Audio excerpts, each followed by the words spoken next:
बोलो गरुड़ भगवान की जय। अब 10वां अध्याय प्रारंभ होता है। गरुड़ जी पूछते हैं कि हे प्रभु, पुण्यात्मा के शरीर दाह करने की विधि विधान बतलाइए कि वह किस विधि से अग्नि को समर्पित किया जाए, और उसकी पत्नी सती हो तो उसकी महिमा बताइए। भगवान गरुड़ को बताते हैं कि मैं तुम्हें ऊर्ध्वदेही की वह सब विधि बतलाता हूँ, जिस विधि को अपनाने से पुत्र को पितृ ऋण से छुटकारा मिल जाता है, और माता पिता की अंत्येष्टि क्रिया करने से पुत्र अग्निष्टोम यज्ञ के समान फल पाता है। माता पिता की अंत्येष्टि करने वाले पुत्र को सब भाइयों के साथ मुंडन कराना चाहिए। नख और बगल के बालों का कटवाना वर्जित है। फिर स्नान करके धुले हुए वस्त्र धारण करने चाहिए। इसके बाद कुआं, नदी आदि के जल से मृतक को स्नान कराना चाहिए और चंदन माला पहनानी चाहिए। मस्तक पर गंगा जी की मृतिका लगाएं। फिर नए वस्त्रों से ढककर नाम और गोत्र का उच्चारण कर मृतक को दक्षिणा सहित पिंडदान देना चाहिए। मृत्यु के स्थान पर उसका नाम प्रेत होता है। प्रेत नाम से पिंड दें, इससे भूमि और देवता प्रसन्न होते हैं। द्वार पर पांत के नाम से पिंड देना चाहिए, इससे भूतों की गणना में दुर्गत नामक जीव वाद्य बाधा नहीं करते हैं। द्वार पर पिंड दान के बाद पुत्र वधू आदि उसकी पूजा करें। इसके बाद बंदूक के साथ अर्थी को कंधा देना चाहिए। जो पुत्र अपने कांधे पर धरकर अर्थी शमशान ले जाता है, वह पुत्र पग पग पर अश्वमेध यज्ञ का फल पाता है। पिता अपने पुत्र को बचपन में सदा कांधे पर, पीठ पर और गोद में लेकर पालता पोसता है। इस ऋण से पुत्र तभी छूटता है जब वह अपने मृत पिता की अर्थी को कांधा देकर शमशान तक ले जाता है। शमशान के मार्ग में आधी दूरी चलने पर जमीन को साफ कर जल छिड़क करके सबको विश्राम देकर पिंडदान करना चाहिए। इससे पिशाच, राक्षस, यक्ष आदि जो सब दिशाओं में स्थित है, वे शरीर को अशुद्ध नहीं कर सकते। शमशान पहुँचने पर उत्तर की ओर मुख करके अर्थी को रखना चाहिए। दाह संस्कार हेतु पृथ्वी को साफ कर जल छिड़ककर गोबर से लीपे, उस पर वेदी बनाकर कुशा से अनामिका और अंगूठा द्वारा 3 रेखा खींचे। इन रेखाओं के बीच से मिट्टी उठा करके कोण में फेंक दे और विधि पूर्वक अग्नि स्थापित करें। पुष्प अक्षतों से क्रव्यादि संज्ञक देवता का पूजन कर लोम्बे स्वाहा, त्वग्भे स्वाहा और मध्यभ्य स्वाहा इत्यादि अनुवाक के वेद मंत्रों से विधि पूर्वक होम करना चाहिए। फिर प्रार्थना करें, तुम भूतों के पालक और जगत की योनि हो, इसलिए इस मृत जीव को स्वर्ग भेजिए। इसके बाद चंदन, तुलसी, पलाश एवं पीपल की लकड़ियों से चिता तैयार करें। चिता पर मृत शरीर को रखकर उस प्रेत के नाम से एक पिंड चिता पर और एक पिंड हाथ पर रखें। वे दोनों पिंड प्रेत नाम से दिए जाते हैं, क्योंकि सह पिंड श्राद्ध से पूर्व के कृत्यों में उसकी संज्ञा प्रेत रहती है। प्रेत कर्म के जानने वाले कोई साधक जन्म से मृतक के नाम से अथवा प्रेत के नाम से पिंड देते हैं। इस प्रकार 5 पिंडों से सब में आहुति पाने की योग्यता होती है। ऐसा न करने से राक्षस विघ्न डालते हैं। इसके बाद फूस में अग्नि लेकर पुत्र अग्नि देवे। पंचकों में दाह संस्कार नहीं करना चाहिए। अर्ध धनिष्ठा नक्षत्र से रेवती नक्षत्र तक 5 नक्षत्रों में दाह संस्कार करना अशुभ है। यदि पंचकों में दाह संस्कार करना हो तो दाह क्रिया से पहले कुशा के 4 पुतले बनाकर मृतक के पास रखें। उन्हें नक्षत्र मंत्रों से अभिमंत्रित कर नक्षत्र नाम से हवन कर, प्रेता जायते मंत्र से हवन कर उस प्रेत का नाम संपुटित कर होम करें। फिर उन्हीं पुतलों के साथ मृतक का दाह संस्कार करें। सहपिंडी के दिन पुत्र फिर पंचक शांति करे।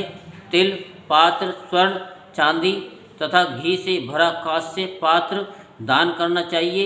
इस प्रकार प्रेत की गति हो जाती है। यदि मृतक की पत्नी सती होना चाहती है तो उसके साथ ही दाह क्रिया करते हैं। पत्नी को घर पर स्नान करना चाहिए। सुंदर वस्त्र एवं आभूषण धारण कर मस्तक पर कुमकुम लगावे, आँखों में काजल डाले, फिर ब्राह्मणों एवं कुटुंबियों को दान देवे। इसके बाद गुरु को नमस्कार कर घर से मंदिर जाकर भगवान को प्रणाम करे और सब आभूषण भगवान को भेंट कर देना चाहिए। वहाँ से नारियल लेकर शमशान जावे। सूर्य नारायण को नमस्कार कर चिता की परिक्रमा करके चिता पर बैठकर पति के सिर को अपनी गोद में रख ले। नारियल को सखियों को देकर चिता प्रज्वलित करने की आज्ञा प्रदान करे। गर्भवती स्त्री को सती नहीं होना चाहिए। सती होने वाली स्त्री अरुंधति के समान स्वर्ग लोक में निवास करती है। स्वर्ग में अप्सराओं से पूजित होकर के 14 इंद्रों के राज्य काल तक पति के साथ रमण करती है। वह अपने माता पिता तथा पति कुल दोनों को पवित्र करती है। मनुष्यों के शरीर में 3.5 करोड़ रोम होते हैं। इतने समय वह पति के साथ विहार करती है। जब मृतक का आधा शरीर जल जाए तब गृहस्थी का बाँस से और सती हो तो नारियल द्वारा कपाल क्रिया करे। पितृलोक प्राप्ति के लिए मृतक का ब्रह्मरंध्र भेदन कर निम्न मंत्र से तिल मिश्रित घी से आहुति दे कि हे अग्निदेव, आप वासुदेव से उत्पन्न हो, अतः आपके द्वारा ही ये स्वर्ग लोक को प्राप्त हो। इसका स्थूल शरीर आप में स्वाहा हो। दाह के बाद स्त्रियां प्रथम स्नान करें, फिर नाम गोत्र का उच्चारण कर तिलों से जलांजलि दें। घर पहुंचकर स्नान करें, फिर गौ को ग्रास दें। उस दिन घर का बना भोजन न करें, बाजार से मंगवाकर भोजन करें। जिस स्थान पर मृत्यु हुई थी उस स्थान को गोबर से लीप कर 12 दिन तक दक्षिण की ओर मुँह करके घी का दीपक जलाना चाहिए, जो 12 दिन तक लगातार चलता रहे। सूर्यास्त होने पर 3 दिन तक चौराहे पर मिट्टी के पात्र में दूध और जल रखना चाहिए और ये मंत्र बोले कि शमशान की अग्नि से जले हुए और भाई बंधुओं से बिछड़े गए हो, इसलिए ये दूध और जल ग्रहण करो। जल में स्नान करो और दूध पीकर के भूख मिटाओ। तीसरे दिन दाह क्रिया करने वाले को मृतक की अस्थियां संचय करना चाहिए। अस्थियां संचय करने के लिए सूती या ऊनी वस्त्र पहन हाथ में पवित्री धारण करें। शमशान वासियों को उड़द की बलि दे और ययास्वा मंत्र से वामावर्त होकर 3 परिक्रमा करें।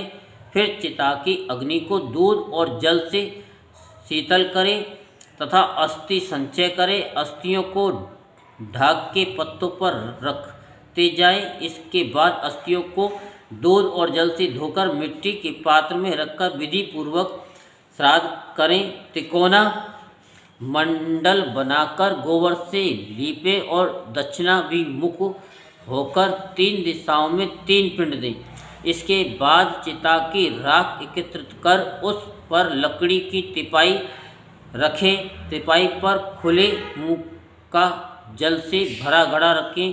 फिर पके हुए चावल, दही और मिष्ठान मिलाकर विधि पूर्वक प्रेत को जल के साथ बलि दें।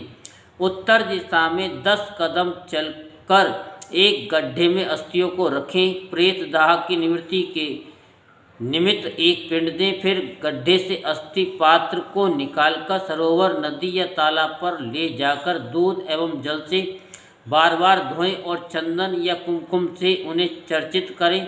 इसके बाद अस्थियों को थैली में भरकर हृदय और मस्तक से लगाकर परिक्रमा करके गंगा जल में प्रवाहित करें।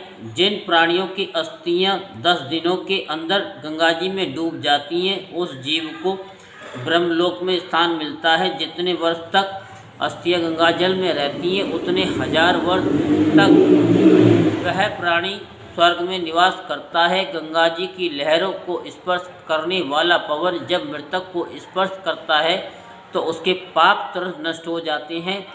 सबसे पहले राजा भगीरथ तपस्या द्वारा अपने पूर्वजों के उद्धार के लिए गंगा को ब्रह्मलोक से मृत्युलोक में लाए थे। गंगा जी का यश तीनों लोकों में फैला हुआ है। गंगा जी ने राजा सगर के 60,000 पुत्रों का उद्धार किया था। जो मनुष्य पूर्व अवस्था में पाप करके मर जाते हैं, उनकी अस्थियां गंगा जी में पड़ जाने से वे स्वर्ग लोक में चले जाते हैं। गंगा जी का महात्म बताते हुए भगवान विष्णु कहते हैं कि हे गरुड़, अनेक प्राणियों को मारने वाले किसी शिकारी को किसी सिंह ने मार डाला। पापों के कारण उसकी जीवात्मा नरक की ओर जा रही थी, तभी उसकी हड्डियां गंगा जी में जा गिरी तो उसके समस्त पाप तत्काल नष्ट हो गए और वह जीवात्मा विमान में बैठकर स्वर्गलोक में चली गई। इसलिए अस्थियों को गंगा जी में प्रवाहित करना चाहिए। यदि कोई विदेश में, वन में अथवा चोरों के भय से मर गया हो, उसका मृतक शरीर न मिला हो, तो जिस दिन मरने की खबर सुने उसी दिन डाब का पुतला बनाकर उसका दाह करें और उस भस्म को गंगा जी में प्रवाहित कर दें एवं 10 गात्र करना आरंभ कर दें। वही तिथि संवत्सर आदि के श्राद्ध में करें।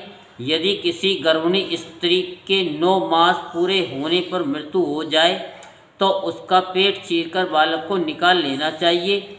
बालक को भूमि में गाड़ दें और स्त्री का दाह कर्म कर देना चाहिए।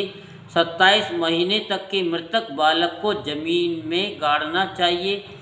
इससे अधिक आयु के बालक को जलाकर उसकी अस्थियां गंगा जी में प्रवाहित कर दें।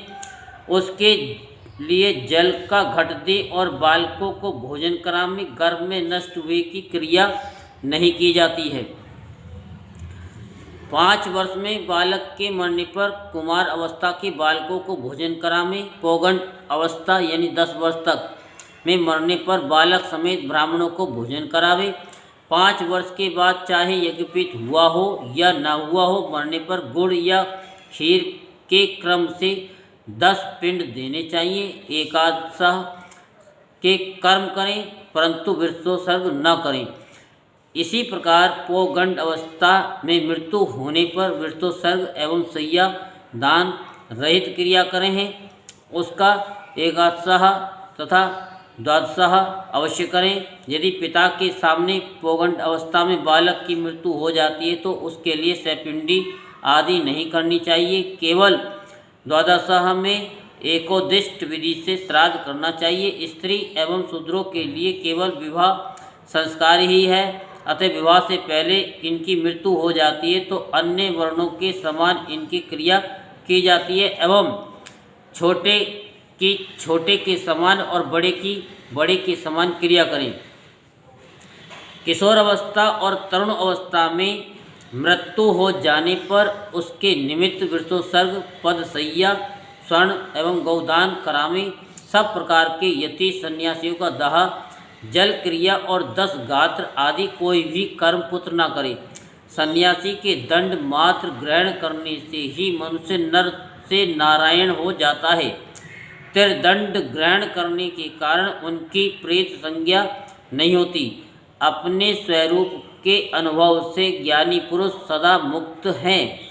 उनको पुत्रादि द्वारा दिए पिंड की आकांक्षा नहीं होती, परंतु पितृभक्ति से तीर्थ श्राद्ध और गया में जाकर श्राद्ध करे तो उनको प्रसन्नता होती है।